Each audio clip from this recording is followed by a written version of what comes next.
Betapa bersyukur di pagi hari ini bisa kembali beribadah kepada Tuhan.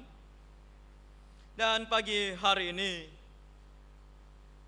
adalah minggu yang sering kita kenal sebagai Palm Sunday atau hari Minggu daun palem.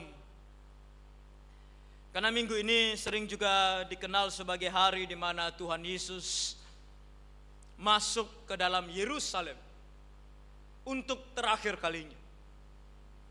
Karena setelah dia masuk minggu ini, dia tidak akan pernah keluar lagi dari sana dan tidak akan pernah masuk lagi ke sana kecuali nanti ketika dia datang kembali.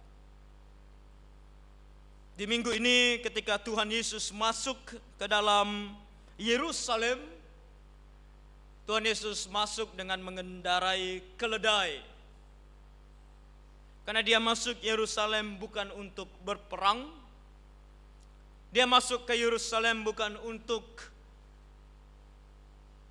mendirikan kerajaan di dalam dunia. Kalau itu tujuannya, dia akan mengendarai kuda sebagai simbol peperangan. Tapi dia mengendarai keledai sebagai simbol kerendahan hati.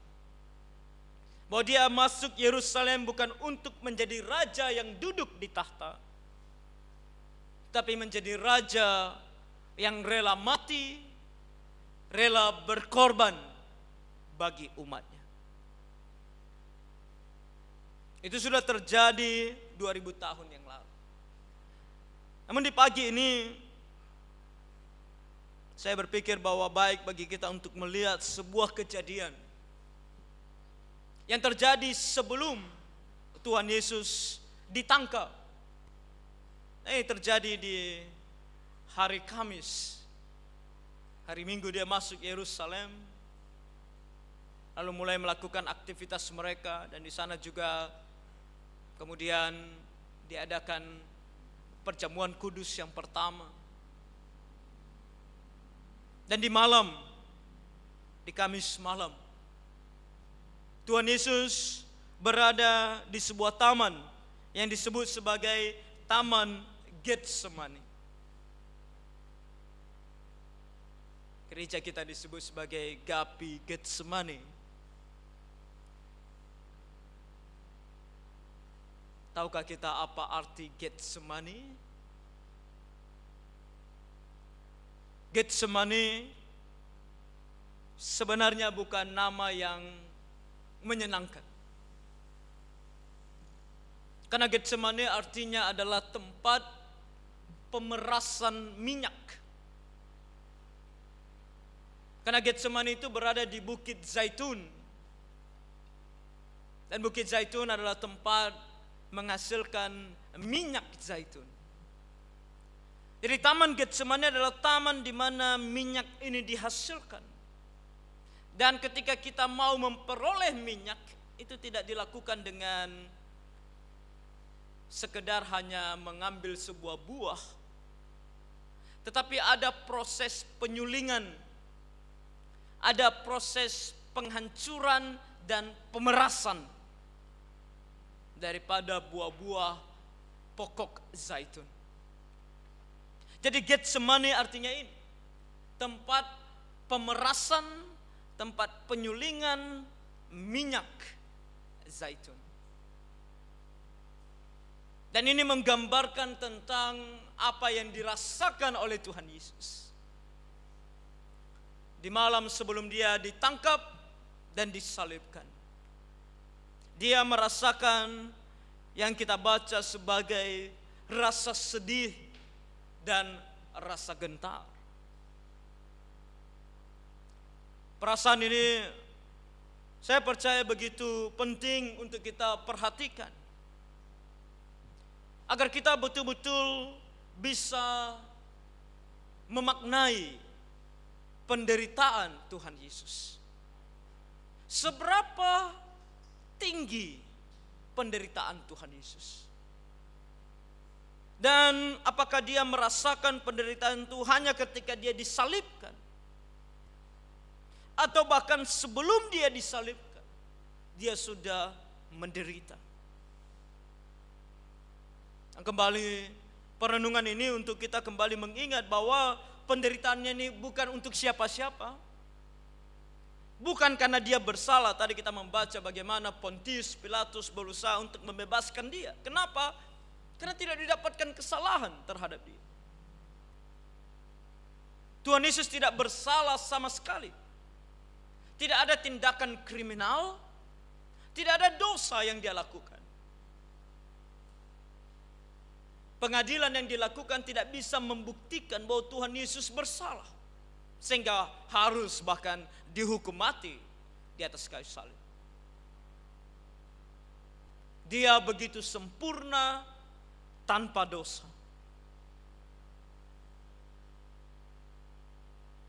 Oleh karena itu dia tidak mati untuk dirinya.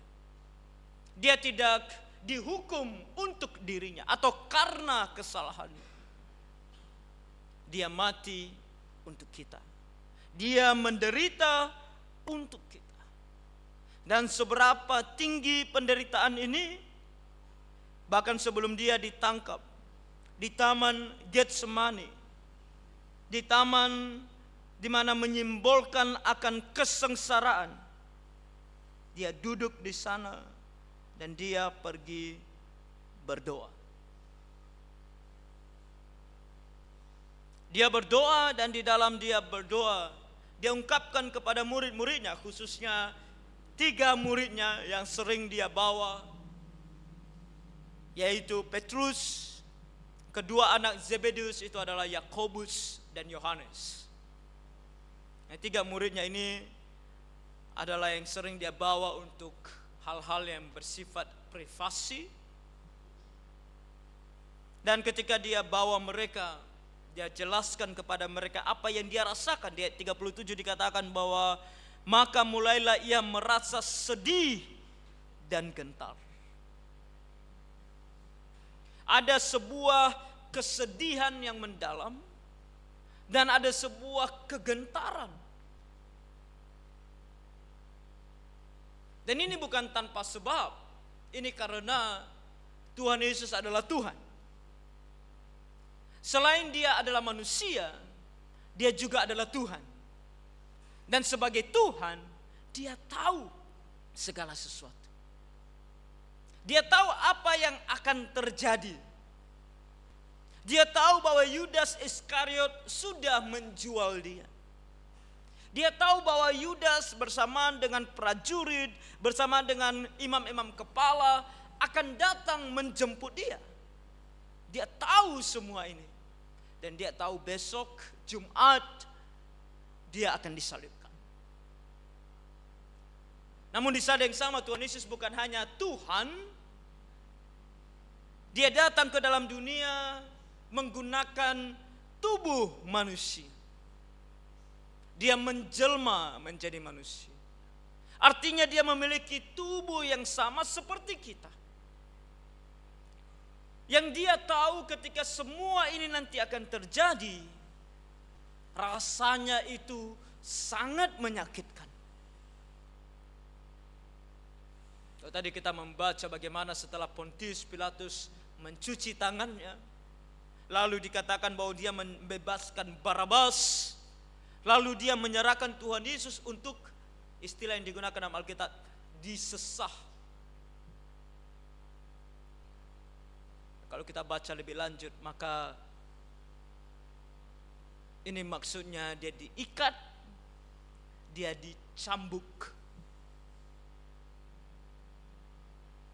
Dan cambuk orang Romawi itu begitu menyakitkan.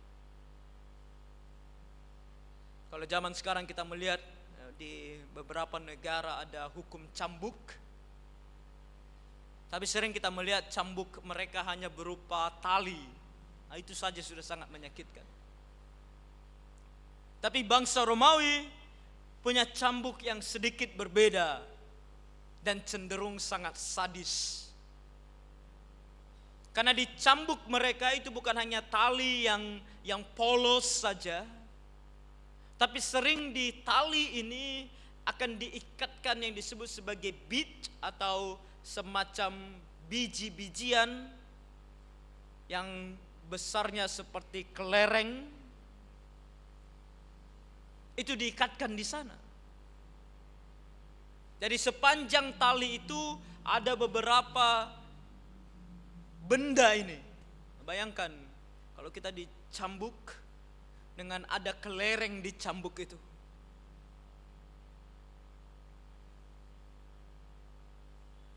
Karena kalau itu terjadi, itu bukan, dia tidak akan menyayat sehingga terjadi luka, tapi dia akan memar seperti ditimpa, atau kalau kita terbentur sesuatu, dan terus dihajar seperti itu.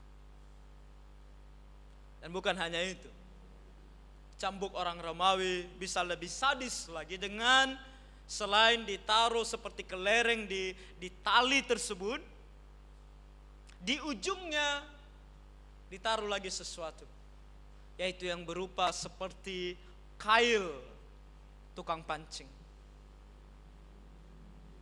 Jadi di ujung dari tali tersebut ada kail. Jadi ketika dia dicambuk, kail ini bisa nyangkut di daging dan ditarik. Sesadis itu penderitaan yang akan dialami Tuhan Yesus ketika dia ditangkap dan diadili dan disalibkan. Jadi sebelum dia disalib, dia akan mengalami penderitaan ini dulu. Makanya dia berdarah-darah, dicurahkan darahnya. Lalu dia ditaruh mahkota duri, dan tentu dia disalib, dipaku kedua tangannya, dipaku kedua kakinya, lalu digantung di atas kayu. Dan posisi menggantung seperti ini adalah posisi yang begitu menyiksa, karena dua tangannya dipaku, dua kakinya dipaku. Dia mau bertumpu dengan apa? Dia mau bertumpu dengan tangannya, tangannya sakit. Dia mau bertumpu dengan kakinya, kakinya sakit. Kalau dia biarkan tubuhnya jatuh, paru-parunya yang tertekan. Karena posisi tangan terbentang seperti ini, ketika badan terjatuh itu akan mengakibatkan paru-paru itu tertekan. Secara medis bisa dijelaskan. Jadi penyiksaan yang tiada tara.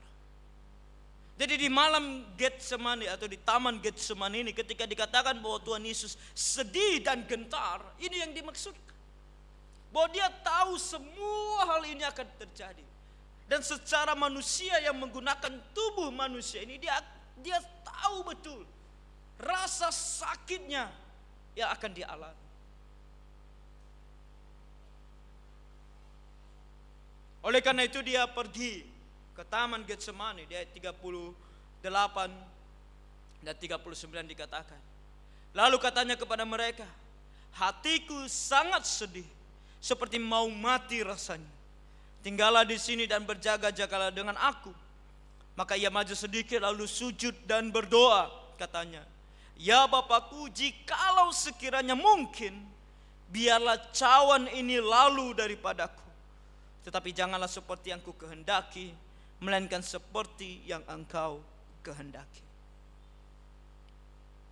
Tuhan Yesus ketika dia merasa sedih dan gentar, kata yang dia gunakan ketika dia bicara kepada muridnya adalah sangat sedih.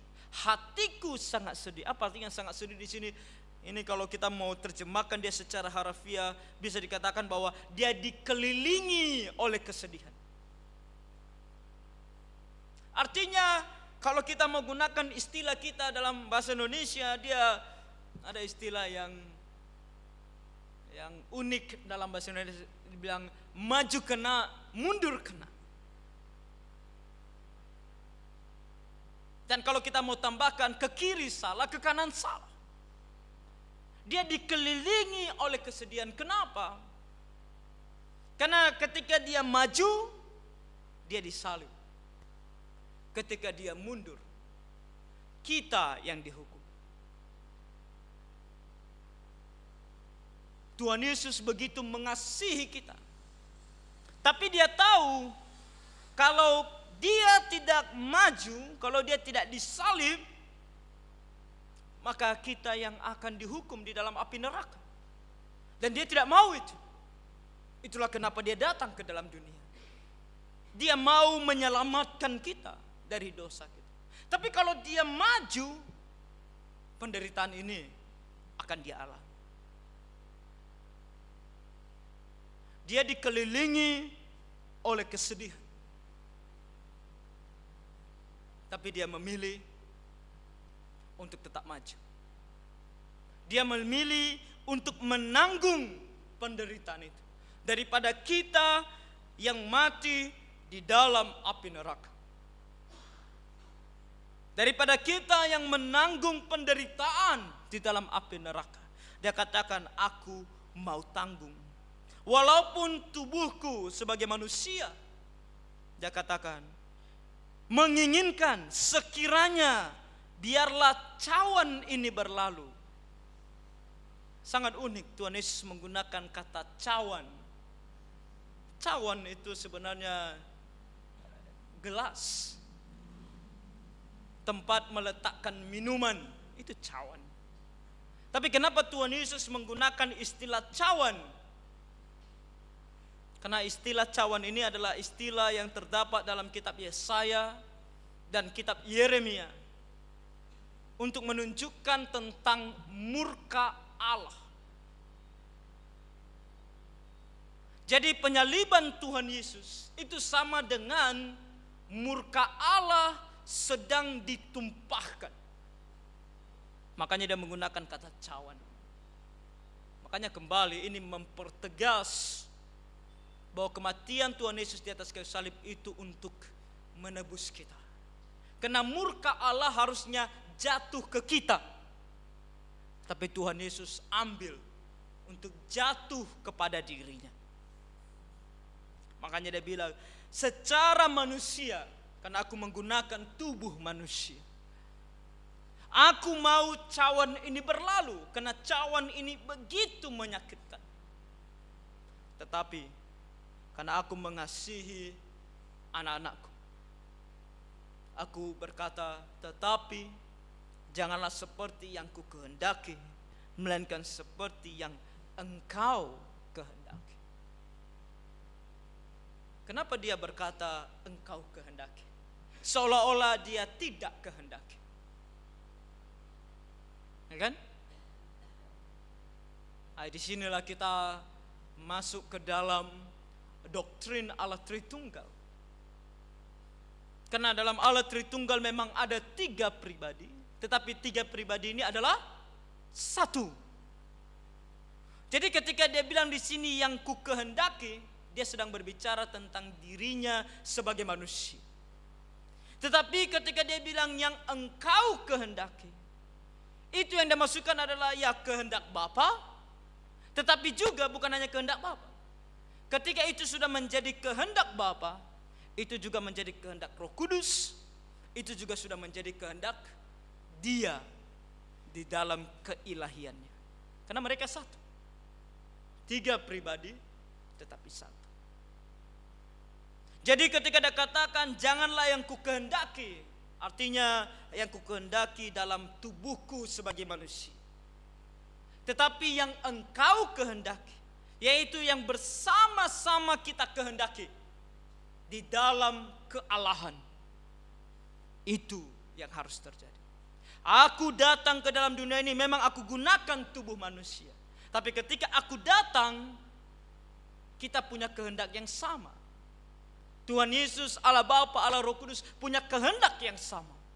Yaitu Tuhan Yesus harus mati di atas kayu salib. Dan itu kata Tuhan, aku tidak akan mundur, aku akan tetap maju, aku akan mati di atas kayu salib, aku akan menanggung segala penderitaan ini untuk semua umat manusia.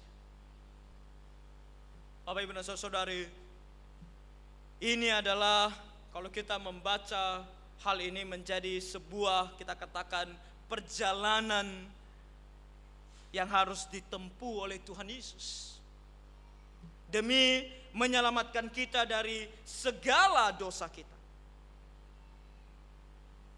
Dan Tuhan Yesus tidak berdoa hanya sekali. Dia berdoa 3 kali. Kita baca di 42, lalu ia pergi untuk kedua kalinya dan berdoa katanya, "Ya Bapakku, jikalau cawan ini tidak mungkin lalu kecuali apabila aku meminumnya, jadilah kehendak-Mu."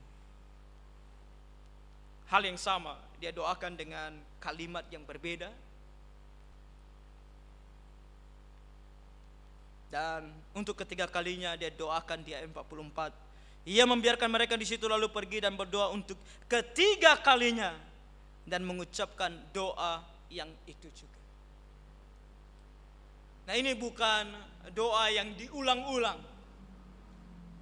tetapi ini intensitasnya harus lebih dari sekali, karena apa yang sedang dialami adalah sesuatu hal yang memang begitu mengerikan. Ini bukan seperti apa kata Tuhan, doa yang bertele-tele.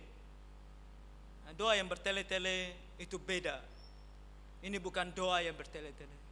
Ini karena ada sebuah kesungguhan dari dalam diri untuk mengungkapkan sebuah perasaan yang begitu tertekan, sehingga dia doakan 3 kali.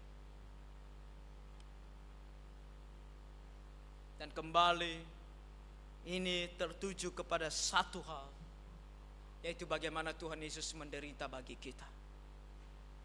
Bapak, Ibu, dan saudara-saudari, kita harus mengerti akan penderitaan Tuhan Yesus. Karena sering sekali kita menganggap remeh akan hal ini. Kita pikir bahwa Tuhan adalah yang menciptakan kita, maka sudah sepatutnya Dia menyelamatkan kita.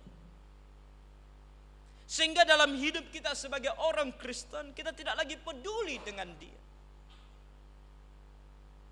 Kita pikir bahwa Tuhan itu sayang samaku, maka aku akan hidup sesuka hatiku. Nanti kalau aku sudah tersesat, tenang, Tuhan sayang samaku, Dia akan tolong aku, Dia akan selamatkan aku.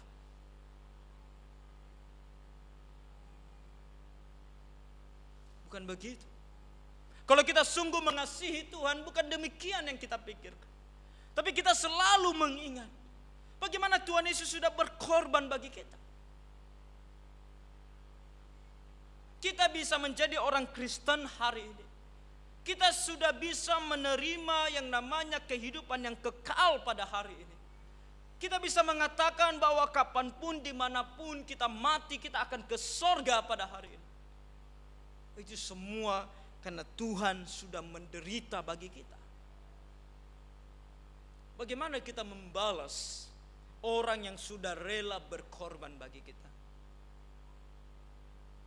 Saya percaya kita semua tahu yang namanya bagaimana berterima kasih kepada orang yang sudah berbuat sesuatu yang baik kepada kita. Tapi sayangnya seringkali kita lebih pandai berterima kasih kepada orang, kepada manusia, daripada kepada Tuhan.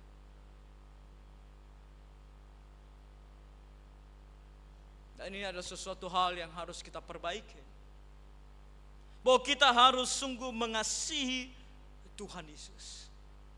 Karena Tuhan Yesus sudah terlebih dahulu mengasihi. Dan kalau kita mengasihi Tuhan Yesus itu butuh pengorbanan, maka kita harus rela melakukannya. Karena Tuhan Yesus saja rela melakukannya. Dia bukan datang ke dalam dunia, dia happy dia. Ketika dia mau disalib, itu adalah sebuah perjalanan yang menyenangkan. Kalau itu yang terjadi, maka itu bukan berkorban namanya. Dia tidak datang ke dalam dunia ini untuk tamasya. Dia tidak datang ke dalam dunia ini untuk berjalan-jalan, menikmati dunia. Dan dia tidak mati di atas kayu salib dengan cara yang menyenangkan. Dia lakukan semua ini dengan cara yang menyakitkan. Dan di Taman Getsemani ini kita bisa melihat bahwa dia punya pilihan. bukan tidak punya. Seandainya dia memilih untuk mundur, seandainya dia bilang aku tidak mau lakukan, apa yang bisa kita lakukan? Bisa kita paksa dia?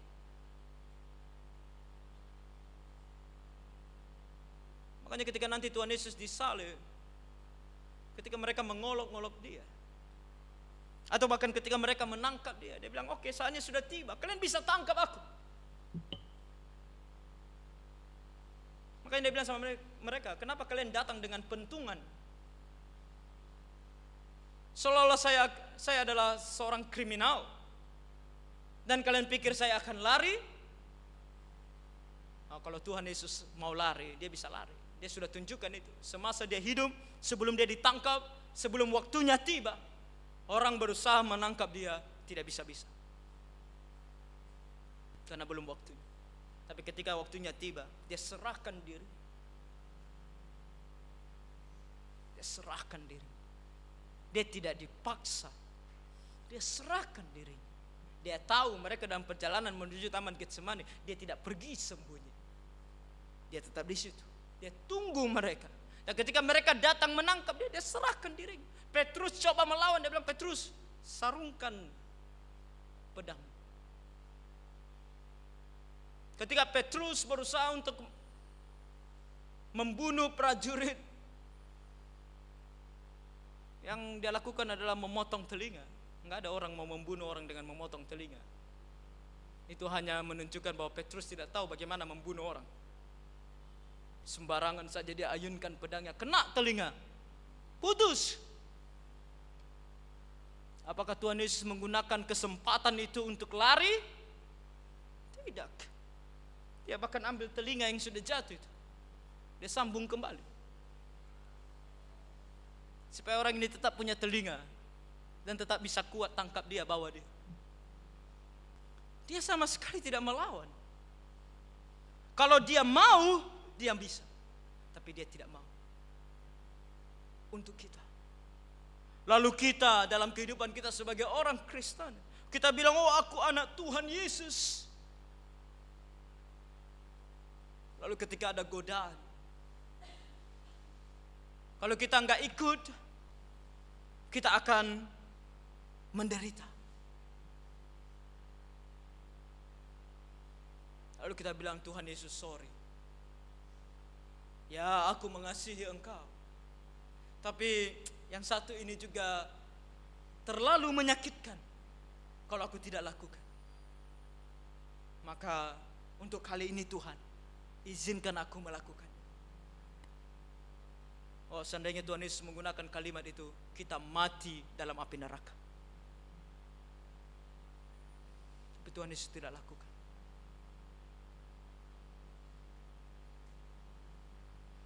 Ketika ada janji akan uang yang besar di depan mata kita, iklan dari begitu banyak bank zaman sekarang. Wah, saya sering sekali mendapatkan SMS dari bank inilah, dari bank itulah. Apalagi setelah hari raya kemarin, muncul Anda membutuhkan dana pasca Ramadan, karena dia tahu bahwa setelah Ramadan orang banyak kehabisan dana kan, kena mudik pulang kampung. Dia bilang, kalian pasti butuh dana, kami kasih kalian 0%. Bohong, 0%. Pinjol kan, pinjaman online. Oh Tuhan, aku butuh uang.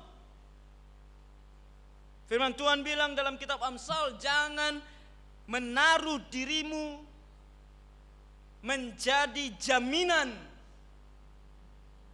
Itu dalam kitab Amsal, artinya apa? Dalam hal pinjam meminjam, jangan kamu pinjam sesuatu dengan mengagunkan sesuatu. Karena kalau kamu melakukannya, kamu sedang menaruh dirimu sebagai jaminan. Lalu kita bilang, Tuhan, aku butuh semua ini, aku gak bisa hidup tanpa uang. Lalu kita tergoda. Kita tidak hiraukan apa kata firman Tuhan. Kita masuk ke dalam pinjol dan kita tersesat. Oh, begitu banyak, bukan hanya anak muda tapi juga orang dewasa sekarang terjebak dalam pinjol. Hanya gara-gara gaya hidup. Firman Tuhan bilang, hiduplah sederhana. Ibadah disertai rasa cukup adalah keuntungan yang besar. Kita bilang, Tuhan, bagaimana hidup dengan rasa cukup? Aku butuh iPhone 16. Udah keluar ya? Udah bisa dijual di Indonesia. iPhone 16. Teman-temanku semua pakai iPhone. Aku juga mau iPhone. Tapi gajiku hanya 5 juta setiap bulan. Sanggup nggak beli iPhone? Tenang, ada pinjol. Belum lagi judi online. Dengan iming-iming berapa kali coba kamu akan mendapatkan uang. Judi online dia atur. Ketika kamu mulai, kamu akan menang terus. Dan ketika kamu kalah, yang kamu sudah menang tadi tidak terasa lagi. Dan dia akan buat kamu semakin penasaran. Penasaran. Sampai akhirnya tanpa kamu sadari, semuanya sudah ludes. Dan orang yang judi online, bukan hanya hartanya yang ludes, tapi ditambah lagi dengan pinjaman online. Hanya karena Rasul Paulus bilang, cinta uang adalah akar dari segala kejahatan. Oh, kita lupakan semua ini. Kita bilang, sorry Tuhan, aku memang mengasihi Tuhan, tapi aku juga butuh uang yang banyak. Makanya Tuhan bilang, oke, silakan. Dan kita binasa oleh karena ini. Lihat bagaimana Tuhan berkorban bagi kita. Maka kita harus belajar untuk hidup, kalau itu pun harus sengsara, bagi Tuhan. Jangan bagi kedagingan. Jangan bagi dunia. Bagi Tuhan.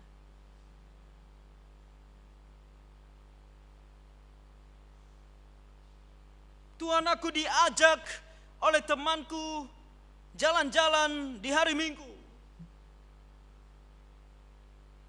Atau aku diajak oleh pacarku staycation.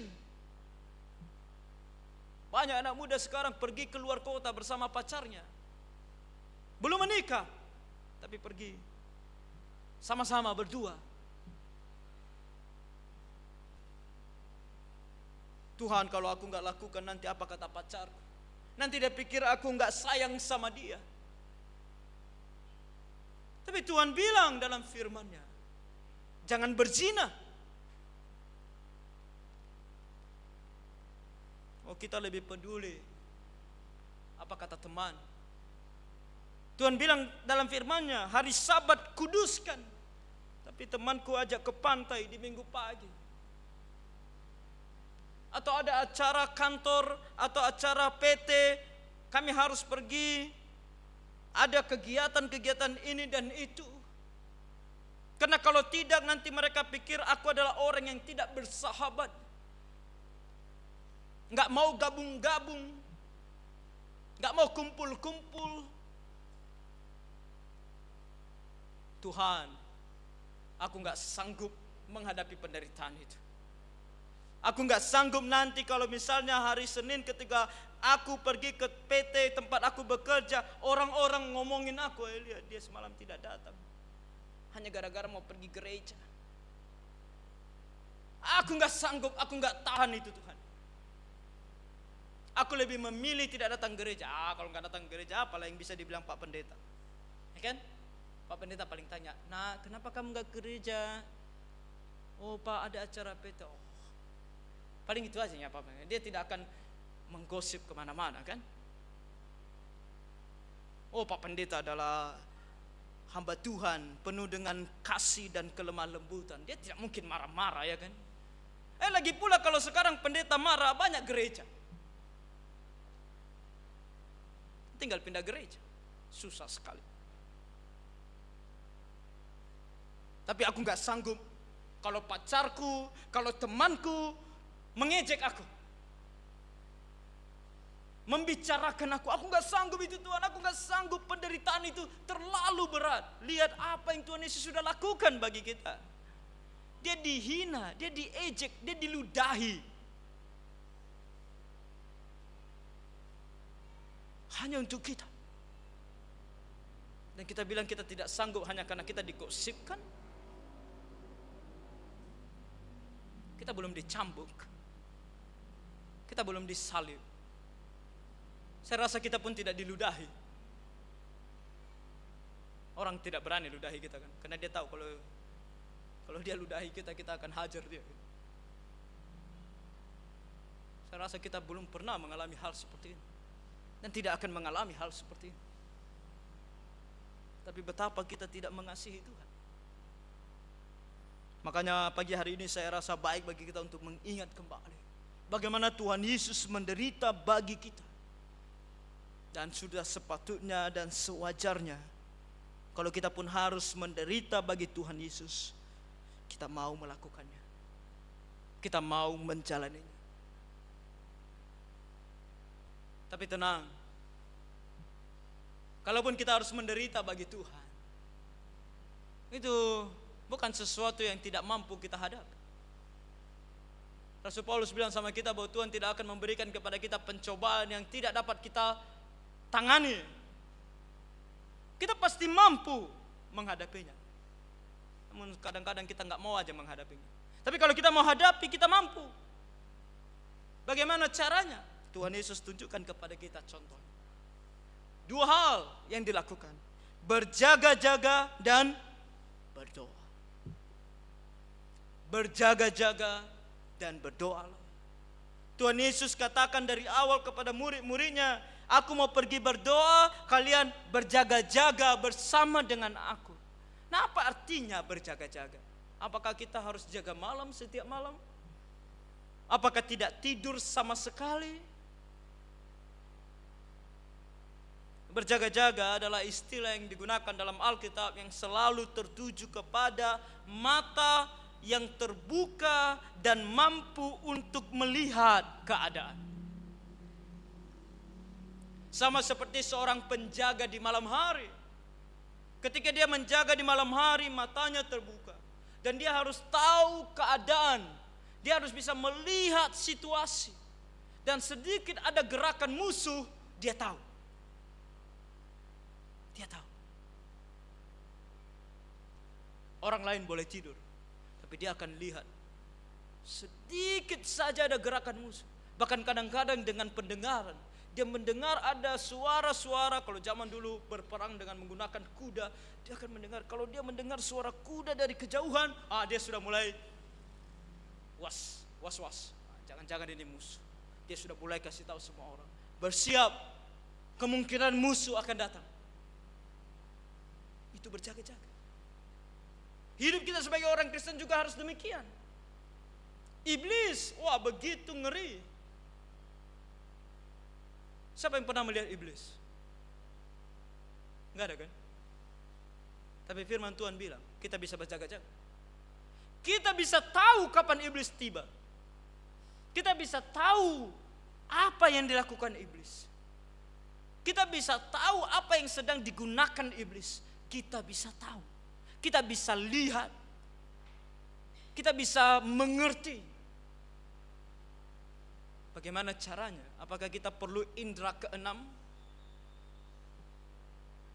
untuk bisa melihat? Apakah kita perlu menjadi apa yang disebut itu orang yang dapat melihat hantu? Apakah kita harus menjadi demikian? Tidak perlu. Bagaimana caranya? Sangat sederhana.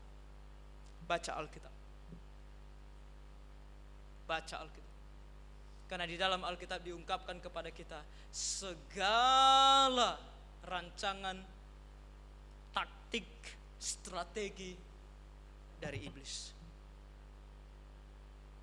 Dan di dalam Alkitab diberitahu kita segala apa yang Tuhan mau.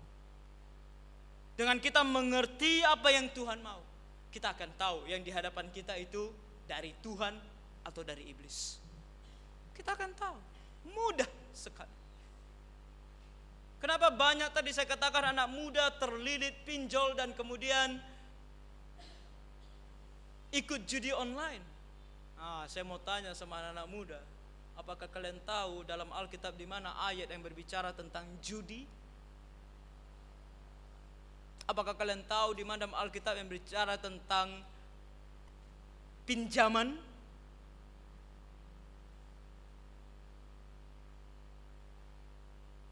Ada yang tahu? Nggak apa-apa, kali ini boleh angkat tangan. Saya izinkan. Ada yang tahu? Itulah kenapa kita begitu mudah terjerat ketika kita melihat iklan besar-besar, menarik. Kita tidak punya pertahanan.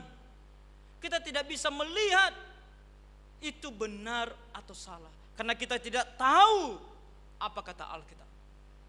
Seandainya kita tahu, kita akan bisa lebih mudah melihat ini pekerjaan iblis.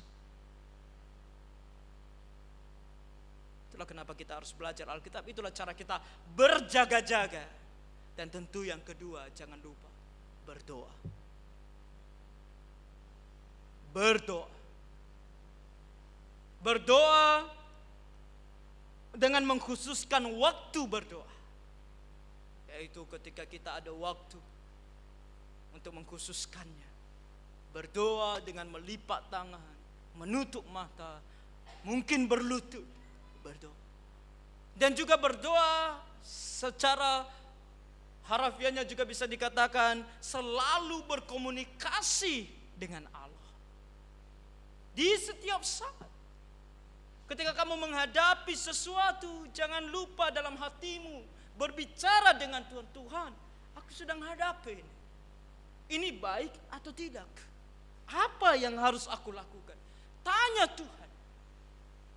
Bukankah Roh Kudus ada dalam diri kita? Dia akan jawab kita. Dia akan tolong kita.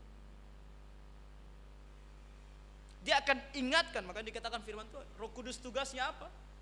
Apa pekerjaan Roh Kudus? Salah satunya dia akan mengingatkan kepada kita segala sesuatu yang telah diajarkan oleh Tuhan kepada kita. Makanya dimulai dengan berjaga-jaga tadi. Baca Alkitabmu, pahami Alkitabmu. Lalu ketika kamu hadapi sesuatu, Roh Kudus akan bekerja di sini. Dia bilang, ingat, Alkitab bilang seperti ini. Bagaimana Tuhan Yesus menghadapi iblis? Setelah dia berpuasa 40 hari 40 malam, iblis datang goda dia. Iblis bilang sama dia, kamu lapar kan? Ubah batu ini jadi roti. Apa yang digunakan oleh Tuhan Yesus untuk melawan iblis? Firman Tuhan. Dia bilang apa? Ada tertulis. Alkitab. Dia kutip ayat Alkitab untuk melawan iblis. Dan iblis tidak berkutik. Jadi ketika kita berjaga-jaga dan ketika kita berdoa, ada godaan iblis. Kita bilang sama dia, ada tertulis. Ada kata Alkitab. Kamu pikir saya mudah untuk kau tipu? Itulah yang disebut sebagai orang Kristen yang berkemenangan. Kita menang. Ketika iblis goda kita, kita menang. Saya bilang sama iblis, jangan main-main. Kamu gak bisa tipu saya. Kita harus bisa sampai ke sana. Jangan ketika iblis goda kita, oke, layu kita. Kita harus bisa seperti demikian. Kata firman Tuhan hari ini, selain kita melihat bagaimana Tuhan Yesus berkorban bagi kita, tapi apa yang dialami oleh Tuhan Yesus di Getsemani ini kiranya juga menjadi contoh dan teladan kita. Bahwa dalam menghadapi situasi yang sama dalam dunia ini, yang kalau kita mengikut Tuhan Yesus, mengikuti kehendak Tuhan, bisa-bisa kita mengalami kesengsaraan, kesedihan, kegentaran, kekhawatiran, rasa takut, apapun itu. Itu alami karena kita manusia. Tapi kita bisa hadapi dengan berjaga-jaga dan berdoa. Jadi 3 hal pagi hari ini. Ingat pengorbanan Tuhan Yesus bagi kita. Sehingga kita harus berkorban juga bagi Tuhan Yesus.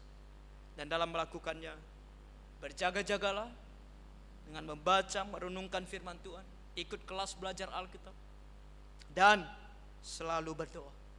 Berdoa secara pribadi, berdoa setiap saat, berdoa secara gerejawi melalui persekutuan doa. Itu akan menolong kita. Kiranya Tuhan menolong kita. Mari kita berdoa. Tuhan Bapa Surgawi, terima kasih untuk firman. Kiranya Engkau menolong kami untuk bisa sungguh-sungguh mengasihi Tuhan Yesus, sebagaimana Tuhan Yesus telah begitu mengasihi kami. Dan dalam kami melakukannya, biarlah kami semakin mencintai firman, berjaga-jaga dalam firman, dan senantiasa berdoa.